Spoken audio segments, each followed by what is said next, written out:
ତମେ ଭୁବନେଶ୍ୱର ମାଟିରେ ପାଦ ପକେଇ ପାରିବନି। ଆଜି ଆମେ ଡିସିସନ ନେଇଛୁ ଜନସାଧାରଣ ଓଡ଼ିଶାବାସୀକି ଧୋକା ଦଉଛ। ସେମିତି କିଛି ଆଖି ଦୃଶ୍ୟ କାମ ତମ ରେଳମନ୍ତ୍ରୀ ସମୟରେ କରିନି। ନିରେଡ଼ି ପ୍ରୋଜେକ୍ଟ ଆନ୍ଧ୍ରକୁ ଚାଲିଗଲା। ମୋହନ ମାଝୀ ଇସ୍ତଫା ଦେଇଦିଅ। ତମେ ସମୟରେ ସବୁ ପଳଉ।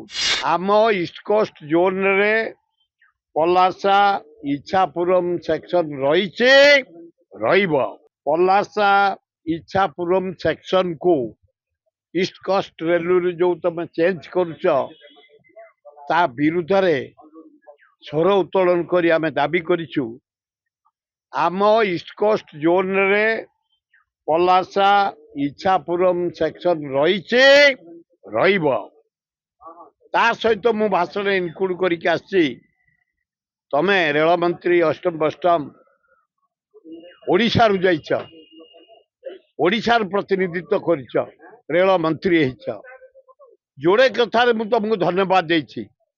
କେହି ଶୁଣୁନଥିଲେ ଭୁବନେଶ୍ୱର ରେଳ ଷ୍ଟେସନକୁ ଗୋଟେ ବିଶ୍ୱସ୍ତରୀୟ କରିବା ପାଇଁ ଖୋର୍ଦ୍ଧା ରୋଡ ରେଳ ଷ୍ଟେସନକୁ ମଡର୍ଣ୍ଣାଇଜ କରିବା ପାଇଁ ତମେ କରିଛ, ଧନ୍ୟବାଦ। ଖୋର୍ଦ୍ଧା ରୋଡ ସରିଯାଇଛି, ଉଦ୍ଘାଟନ ସରିଯାଇଛି।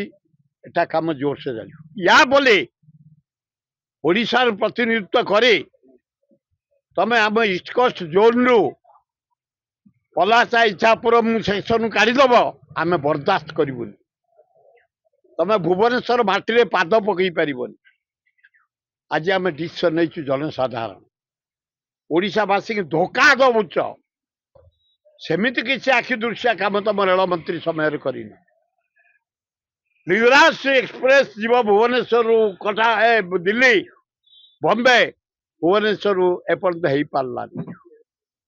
ତେଣୁ ଆମର ଦାବି ପଲାସା ଇଚ୍ଛାପୁରମ୍ ସେକ୍ସନ ଇଷ୍ଟ କୋଷ୍ଟରେ ରହିଛି, ରହିବ। ଦ୍ୱିତୀୟ, ବଂଶଧାରା ନିରେଡ଼ି ପ୍ରୋଜେକ୍ଟ ଆନ୍ଧ୍ରକୁ ଚାଲିଗଲା। ମୋହନ ମାଝୀ ଇସ୍ତଫା ଦେଇଦିଅ। ତମେ ସମୟରେ ସବୁ ପଳଉ। ପୋଲାବରମ୍ ଆନ୍ଧ୍ରକୁ ଦେଇଦେଲେ ଏବଂ ମିତ୍ତଲ ନିପିନ୍ ଷ୍ଟିଲ୍ ଆନ୍ଧ୍ରକୁ ଦେଇଦେଲେ। ତେବେ କାହିଁ ରହିଛ? ଘାସ କାଟିବା ପାଇଁ? ଏ ମିଲ୍ ଗୋଟେ ଖାଇବା ପାଇଁ? ଏ ଫୁଲମାଳା ପିନ୍ଧି ଭାଷଣ ଦେବା ପାଇଁ?